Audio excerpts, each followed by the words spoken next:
The College of Arts and Sciences at Stony Brook University presents The Difference You Make, where we hear weekly from people who make a difference in our world. Here now, the Dean of the College of Arts and Sciences and Professor of History, our host, David Wrobel. Hello, my name is David Wrobel, Dean and Professor of History in the College of Arts and Sciences at Stony Brook University. On today's episode of The Difference You Make, I'm joined by Suparna Rajaram, SUNY Distinguished Professor in the Department of Psychology. Welcome. Thank you very much, Dean Wrobel. This is a great opportunity. I'm so pleased to have you on. I just want to tell you all a little bit about our guest, Professor Rajaram. This is such a distinguished record. She was a Guggenheim Fellow, she's a Fellow of the American Academy of Arts and Sciences, Fellow of the Society of Experimental Psychology, and a Fellow of the AAAS, American Association for the Advancement of Science. A tremendously distinguished record and an absolutely fascinating set of topics that you work on, addressing memory, how it's created individually, collectively. And let's start there with the study of cognition. What brought you to this topic? Was there a moment when a light bulb went off and you think, this is what I want to work on? So this actually goes back to the time since I was a child. I was a serious child, and I was drawn to the inner workings of the human mind from very early, though I didn't have the vocabulary for calling it that.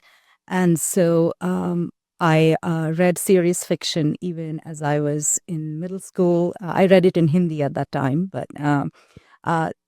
then what fascinated me were the characters and their thought processes. Yeah. And that's what drew me to fiction then. Then in college, I majored both in psychology and in English literature. And that was, again, being drawn to how the mind works, how people work, and how people work in social contexts, and what drives them. So these were all the kernels that were growing. Again, I didn't have the words to describe it. And then when I was in college, my father found out about a 2-day seminar on consciousness that was interdisciplinary, involved physicists, philosophers, neuroscientists, psychologists, and he found a way to enroll me in it, even though I was a student. Yeah. And those 2 days they felt like a teenager in a candy store. So that was, the affinity was there all along. So that was the moment. It was a 2-day workshop that was just transformative. It's like a kaleidoscope where everything falls into place. And then in college, as I said, I majored in psychology and English literature. And then I went on to my graduate training first in India. And at that time, I came across the theory of Anne Treisman, who's actually a British cognitive psychologist who moved to the United States. And she had developed her feature integration theory of visual attention. And I was so struck by the possibility that you could capture the human mind using experiments. Yeah. And the idea of being able to do experiments to study this in a sort of systematic and evidence-based way was another one of those moments when I realized that this is really something I enjoy. And then when I came to graduate school, I just got tremendously lucky that my mentors were leading cognitive psychologists of the world at that time. And so the rest is history, I say to a historian. Well, I'm thinking about how we remember as individuals and how we remember as groups. And this is something I've tried to address in some of my work on historical memory and the American West. And it's a story of national triumph on one level, national tragedy on many other levels. It's a very contested story or set of stories.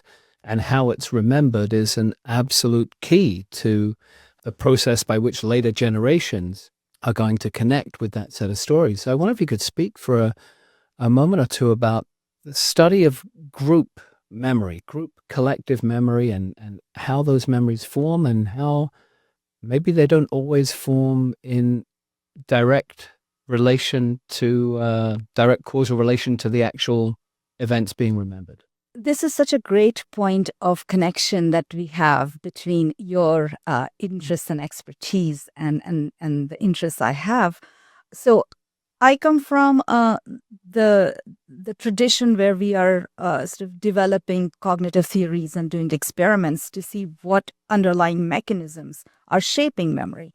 But this overlaps and, in fact, informs and mutually informs what you just described about history being both contested and being shaped and reshaped over time, and there being multiple versions of it. So why is it that a people would develop one story and then yet another group would develop a different story of the same events?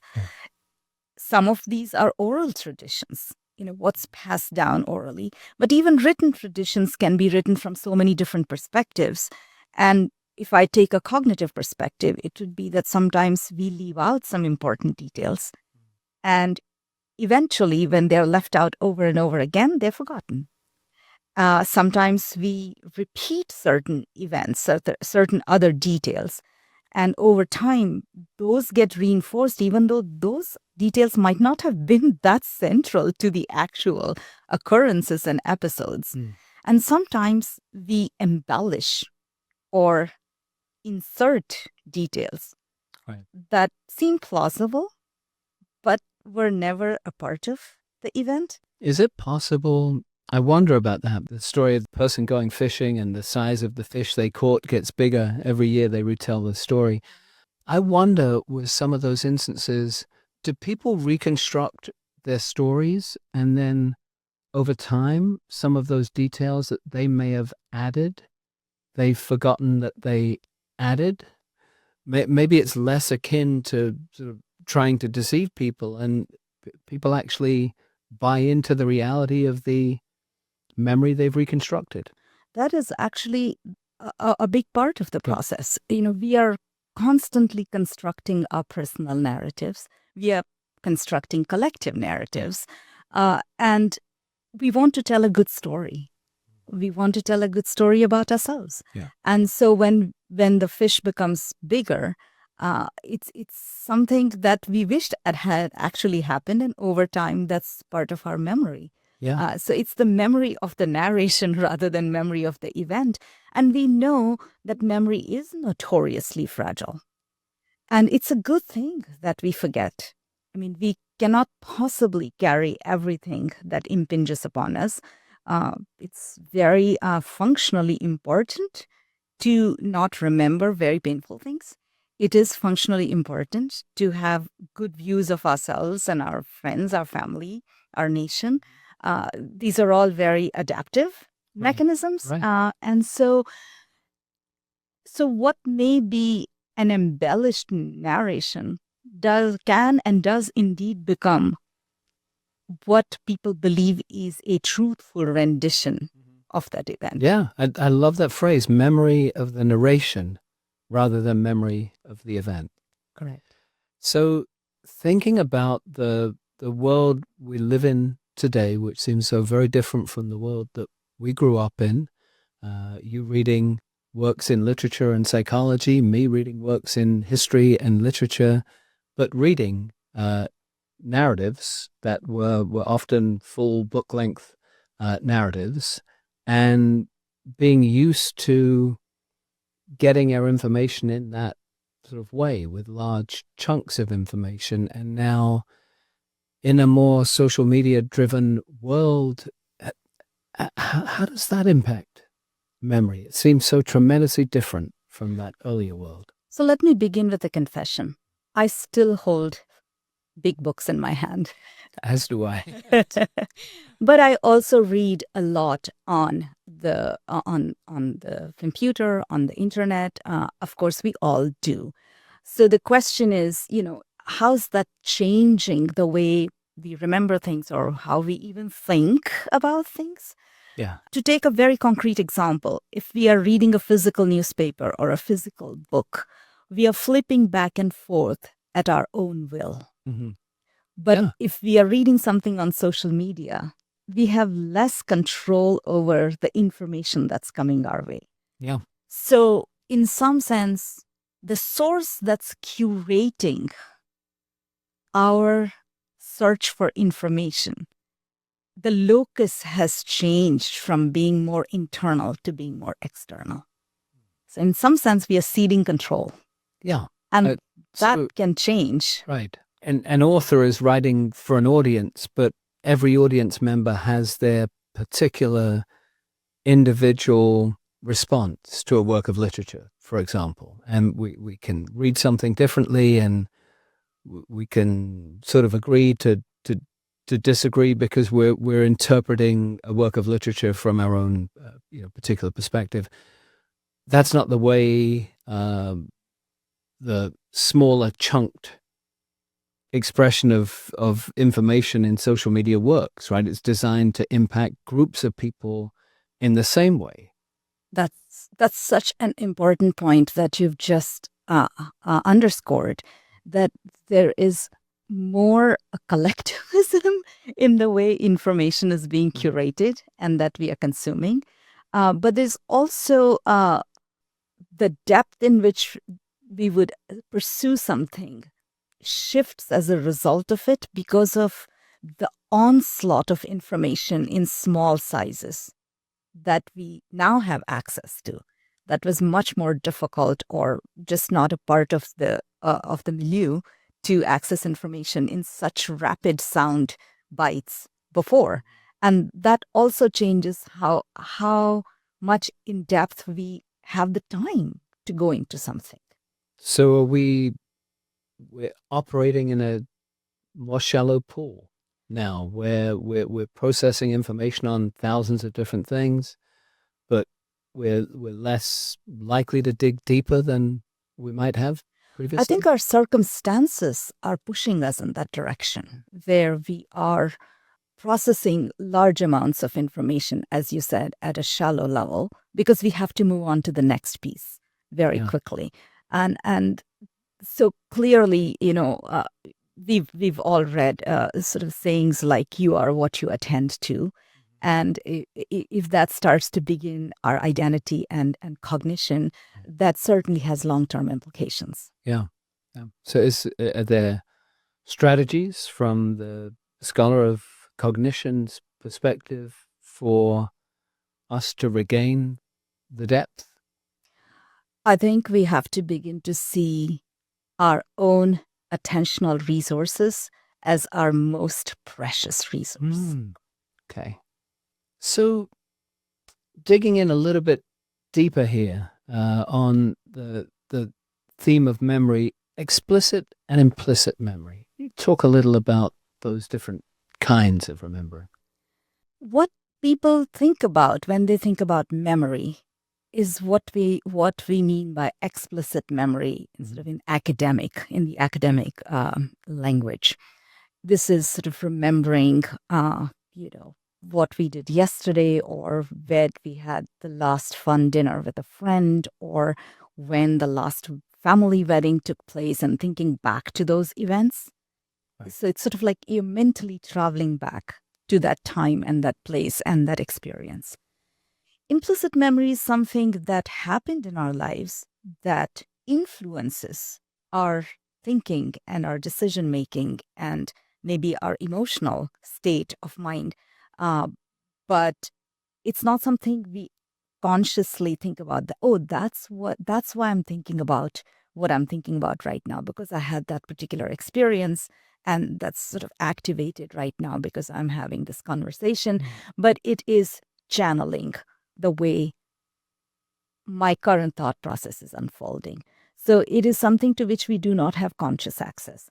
So, for example, when people, for whatever reason, such as an accident or some kind of health reason, have some injury to their brain in the regions where memory is largely controlled, a very typical outcome of that situation is that they have difficulty forming new memories that they can report, but they can perform tasks that reflect that they actually did process that information and hold it. but they cannot consciously pin it back to when they learned it. Professor Rajaram, I'd like to dig a little bit deeper on the topic of social media. I think my tendency as a historian has been to view social media as something deleterious, maybe even malign, sort of accounting for less full and intellectual and robust engagement with news, with information, the assumption that social media is there to put things into smaller chunks to make it easier for people who would actually appreciate having deeper conversations about things. So, but I'm the one being simplistic here, right? Social media is what we make of it. How does your study of cognition and social media give us a sort of more holistic view here? Well, this is certainly not a simplistic view. There's ample evidence to support the view that you just outlined about the way social media is playing out.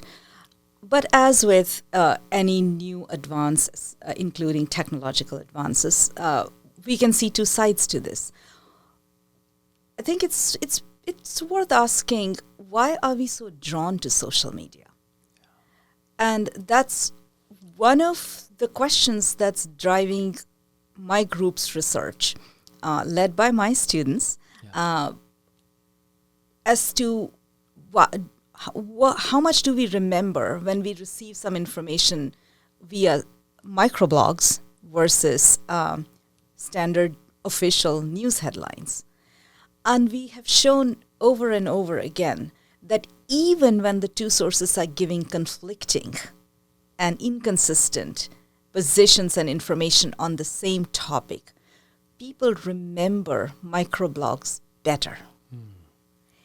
Even though they also say that news headlines are more credible. Fascinating. Why is that? So that sort of goes back to the question you posed. What's the draw here? And the draw, one of the points that we've been discussing, and a point that has been made by other researchers, that microblogs are just more social in nature. You know, there's a certain gossipy elements to it. The linguistic qualities are conversational. And one of the points my group has been talking about is that social media is more about individuals, you, me. I'm interested in what you have to say. Okay. Is it possible that you can find your most direct peer group more easily in the social media age than you could have in an age of less direct reach to specific groups? If you have a very, very precise interest, there are a group of people with that interest and they can be connected through social media in ways that, I'm talking outside of academia, where groups of people with a particular focus can find each other, but outside of that realm, social media facilitated connections. Social media facilitates connections that would be otherwise more difficult to find. Yeah. And would require more work to find. And I think we could have an entire conversation about how what you find when there's friction may be more valuable than what you find more easily, because what you find more easily has a larger collection and a larger range of what you're looking for, and that could be good or not good. But it is the case that it's become easier to find people who are like-minded, and that could be good or not so good, because we talk about echo chambers, and those could. So I think it's a platform where things could go very well or things could go not so well. And we know that there are a lot of mental health issues that can come up when you get into a certain group. Certainly it's not my area of expertise, but this is very much a part of the conversation out there. So yes, we could find more like-minded or people with similar interests more easily than perhaps we otherwise could, but we are certainly also losing the person-to-person contact that enriches our lives in different ways. Thank you. It's really helpful. I'm thinking about the field of student success and how new technologies have impacted that, and a tendency among academics is to focus on the negative impact. So the cell phone connects people in ways to direct information. We maybe expect a response via text within a certain amount of time, and if we don't receive it, we wonder if that person really cares about what we've said. And for people like me who are notoriously poor texters, there's a real concern that people read into that. But it's just a very, very different, more immediate way to get information. Yes, the immediacy of it is a huge reinforcer. When you get something in response immediately, this is sort of why delayed gratification is so difficult for human beings. This gives immediate gratification. And as you said, if you don't get that immediate gratification, you begin to read into it. But of course, if you have a pattern, people will pick up that there's a pattern. And I hope they will. Thank you. Now, one element of your work I want to shift to, if we can. I mean, part of what we try and explore on the difference you make is the impact that our educators are having on different audiences. And one thing was a major takeaway from looking at your profile and CV. You see this to some degree with faculty in the field, but I think we see it to a larger degree with your work. You have an awful lot of student authors that you work with, and you have over the years, and you have doctoral student collaborators, master's student collaborators, and you have undergraduate collaborators. Talk a little bit about why that process is so important for you, the process of inclusion of the people who you're training. And you recently won a major award for mentorship. Can you talk a little bit about mentorship and training of students to the point where they are a part of the actual work? Well, thank you for asking this question. This has been the greatest joy of my academic career. Being able to work with students, being able to train students, and then being able to see them take off. That third part is as important as the first two parts of what I really enjoy. Working with students at all levels is actually a great teaching experience for me in an ongoing manner, because it's very easy to forget some of the fundamentals that drive science and that drive me as a scientist. And the freshness of questions that come from students sort of remind me of all that, and the perspectives that come from students at all stages to the questions we are pursuing really change and enrich the questions in ways that those of us who've been at it for a while might not see. So I think it changes and enriches and advances the process of science in very important ways. And it's just really exciting to be around that kind of fresh intellectual energy. It also takes perhaps the acquisition of a certain level of scholarly accomplishment to be able to say my success can be measured through the numbers of students I collaborate with, rather than the number of papers I'm a sole or first author on. For better or worse, that has always been the driving force behind my approach and my thinking. That being a scientist to me is a two-part motivation. One is to create new knowledge, and the other is to create new scientists. And I like that. It's just been a very natural desire for me, so I don't really give it a second thought. Well, it's a large number of students who are being positively impacted. So very, very grateful that you're doing And I just want to say something about the Mentor Award. I think an award like that reflects on the mentees, that they want to do something like this for their mentor. Yeah. That they wanted to do something like this, of which I was not aware, actually. Right. You have to have had a major impact for people to have gone through the process of thinking we should nominate for this award? You would know this very well, Dean Wrobel. A teacher is only as effective as the student meets them in that process. I think that's an important reminder.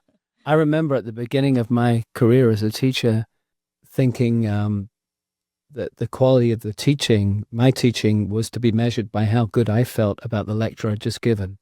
And it takes a while to realize that there are other measures. Jumping back to memory again for a few more moments that we have left, I wonder about how memories are stored, and do we have different kinds of memories in different kinds of places in the human brain? Do we access different kinds of memories in different ways? You already touched on this when you brought up the distinction between explicit and implicit memory. They're two very different forms of memory. There are certainly brain regions that are, let's say, relatively more specialized to drive one form of memory than the other. For example, effortful retrieval of information is driven more by the prefrontal cortical regions, whereas implicit memory is more towards the posterior regions and of the brain. So, and visual memory is further back in the brain. So there are some specializations, but we know there's a lot of interactive processes going on in the brain as well, and activation going on in the brain as well. But other than explicit and implicit memory, of course, there's working memory. That is how much information we can hold at a time. And this actually a form of memory that's even more fleeting than working memory, that William James called primary memory, that is so early in the process, and it is sort of so active that later actually became split into working memory and what has been called as iconic and echoic memory, where you hear something and it goes away and it's reverberating, so to speak.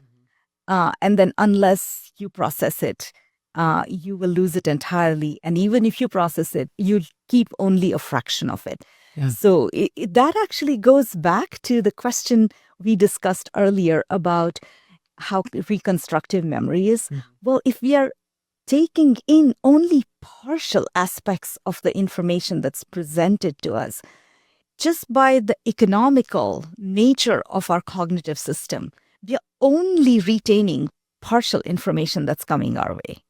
And we are putting that together and piecing that together to create the event. Got it. So starting from very early on, we are losing a lot of information. Now, you've described yourself as a scientist training other scientists, and there's no doubt that that's the case, but you're also a scientist with a background in extensive reading in literature. You are focusing on the work of William James, one of our great pragmatist philosophers in the United States. Are you a scientist informed by the humanities? Very much so.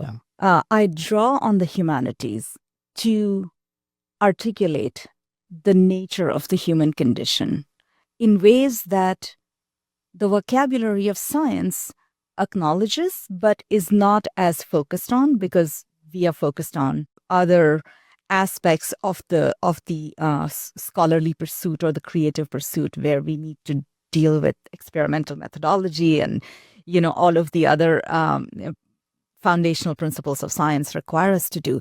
But ultimately, what we are really after is to understand the human condition, and to do that, going back to the great works in the literature and the modern works in the literature. T.S. Eliot happens to be one of my favorite poets. So they're fountainheads of these ideas. They're also reminders of this idea. And every time I go back to it, I see something new. I have the collection of William James's works, and every time I read it, I don't remember thinking about this before. Yeah. So I think that's a really important way to integrate what we are trying to do as scholars, academics, scientists, and knowledge creators. So perhaps a scientist inspired by the humanities, or perhaps a humanist adopting scientific methods to address the human condition. It really doesn't matter which Yeah. direction we go in. It's fascinating work. I want to finish up, if I can, with just a mention of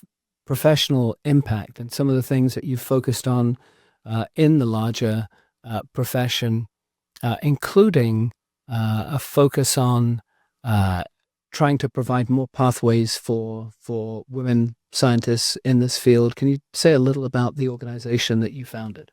Thank you for asking me about that as well, because that has certainly been 2 decades of labor of love that I was able to engage in because of the colleagues with whom I co-founded this organization, Judy Kroll and Randy Martin.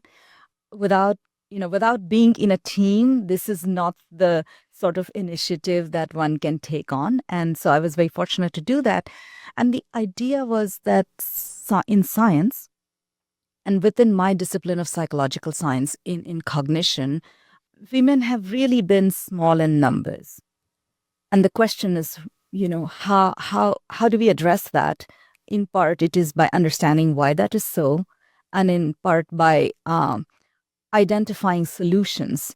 And I have to say that our focus was much more on finding solutions than sort of talking about the problems per se, for why that is the case. Yeah. We started in 2001, and now after 20 years, we were able to cycle off to a new leadership. And so that to me has been an extremely important step towards getting to a point where we are making a difference. We have awards that we give early career scientists. We have workshops, and we have panel discussions. We have mentorship sessions, and it's open to all genders, actually. Yeah. So both as mentors and mentees.